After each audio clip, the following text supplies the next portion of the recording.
Fellow Nigerians, Happy New Year. As we begin the new year 2025, it has become imperative for me to speak to you as a Nigerian interested in the progress of the country.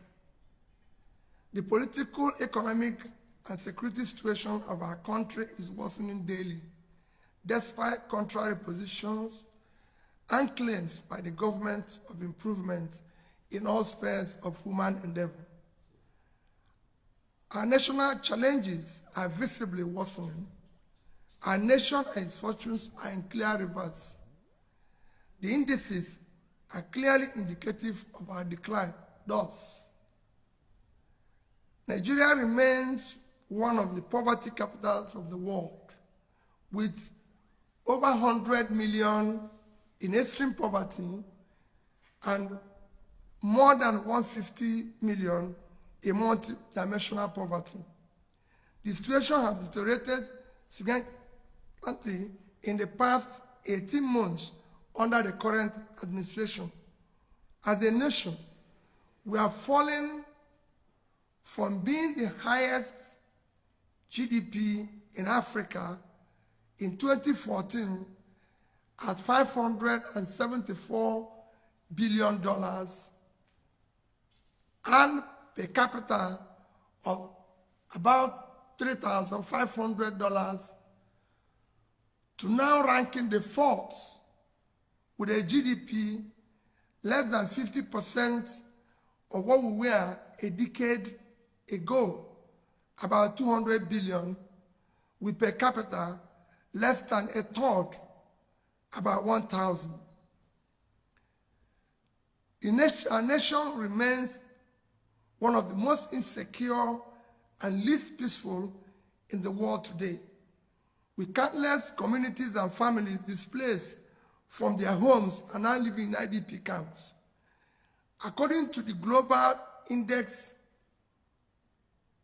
Peace Index report, Nigeria ranks 143 out of 163 countries in terms of peacefulness, an indicative of high level of distress.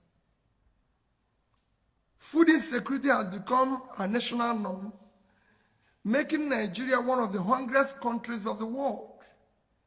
Gainfully employed and middle-income Nigerians now spend nearly their entire income on feeding, with some resorting to borrowing to eat just to eat.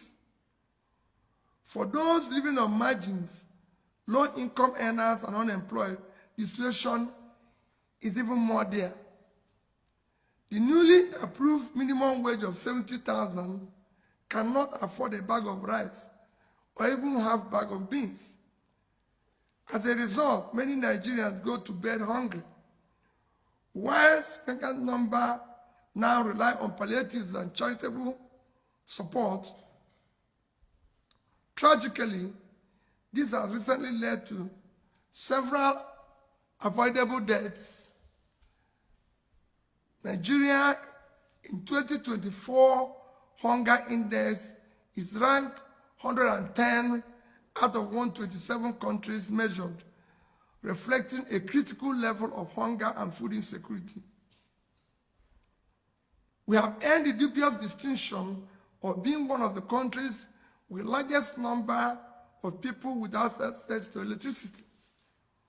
In 2024, despite the abysmal and unacceptable power generation and distribution, the frequency of national grid collapse increased significantly. The frequency of national grid collapse increased, where we have almost 12 times in 12 months.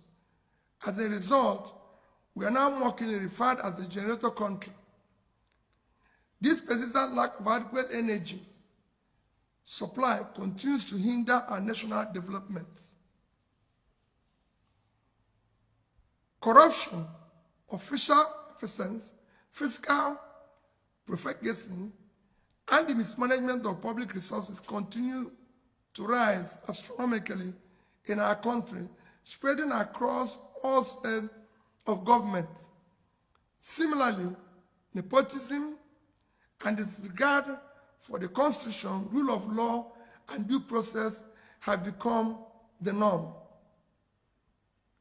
Our national debt has risen astronomically from approximately 15 trillion in 2015 to over 100 trillion today. This sharp increase has occurred within the last 18 months under the current administration. Ironically, these borrowings are largely allocated to non-generative programs and projects, leaving little to tangible development assets. Inflation remains an all-time high. Businesses are collapsing, and manufacturing companies are barely surviving, further contributing to already high unemployment rates. We hold periodic elections that are no longer genuine. Our electoral process are visibly flawed, lacking transparency and credibility.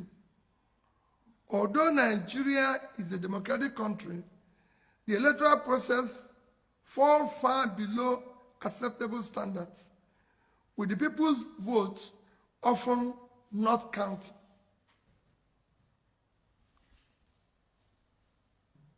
Suggestions on the way forward. From all indication, Nigeria urgently needs selfless and exemplary leadership across the three arms and tiers of government. However, this much-needed exemplary leadership must begin from the top. Since the ultimate responsibility lies with the president, I will direct my attention to him.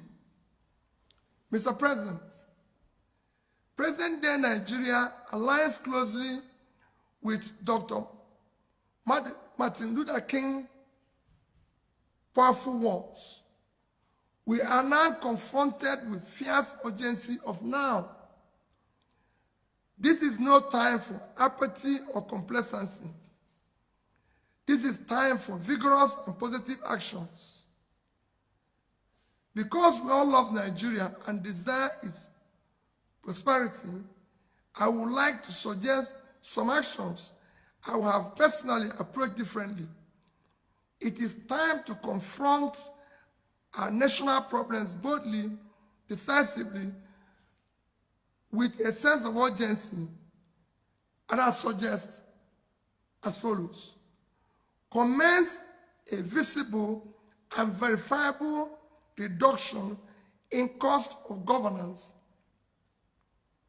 to be able to allocate much-needed resources to critical areas of development such as security, health, education, and poverty alleviation. Aggressively and visible attention should be given to combating corruption effectively. While addressing past corrupt practices, we must ensure proper investigations and recoveries are related to missing funds or their sources. The focus should be on eliminating current and future official malfeasance through increased transparency and accountability in public procurement and contract awards, as well as thorough monitoring of execution of projects to ensure that limited resources are efficiently utilized and applied productively. All future borrowings must be tied to regenerative investment and visible productive assets that will benefit the nation.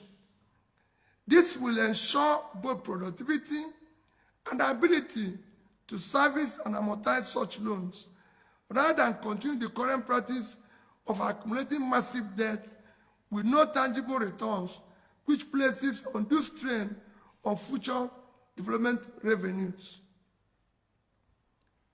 Mr. President, out of approximately 580 days you have been in office, it is reported that you have spent about 30% or around 180 days on more than 30 publicly recorded trips overseas.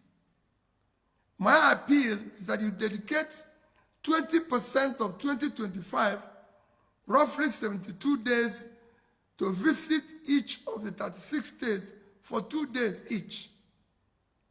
As a president, such visit will give you opportunity to better understand their economic and security situations across the country.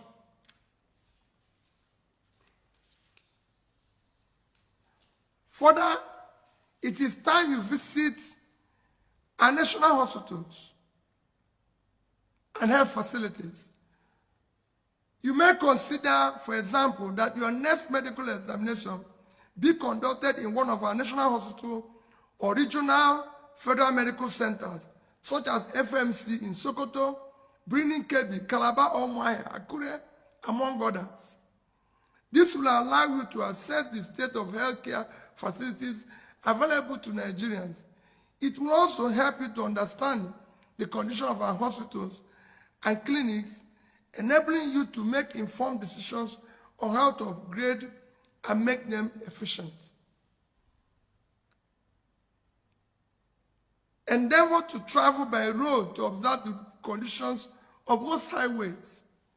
You can take short trips, for example, from Calabar in Cross River State to Uyo in Akwa Ibom, a distance of less than 100 kilometers, or from Benin in Edo to Warri in Delta.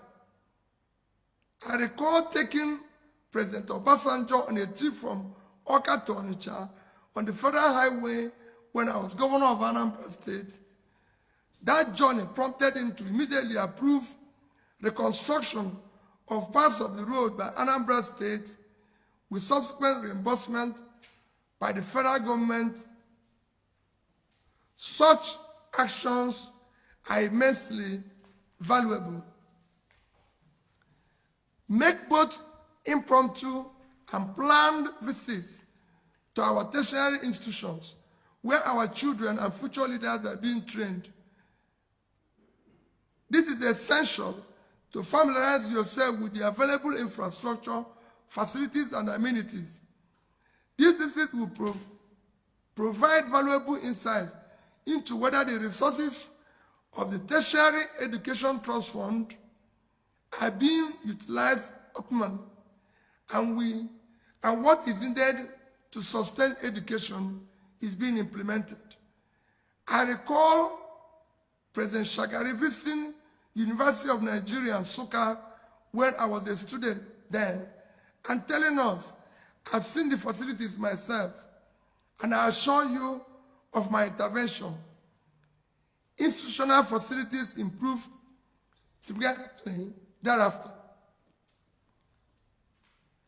As Commander-in-Chief, visit our military formations and security agencies, especially during their field operations, and provide them with morale-boosting assurances and support for optimal efficiency. Reiterate that they and their families will always be taken care of. Mr. President, many Nigerians are refugees and exiles in their own country. Visit the IDP camps and assure Nigerians that they will soon be returned to their communities, that they are working hard to restore peace and normalcy in different parts of the country. Mr. President, you are no longer governor of Lagos State. You are now the president of Nigeria. Therefore, consider spending your holidays in different parts of the country. Let your next Salah, Easter, or Christmas holidays be spent in Yola, in Sokoto, Jos, Akure, Yanegua, Abakaleke, among others. The single most challenging test you face is ensuring the future of election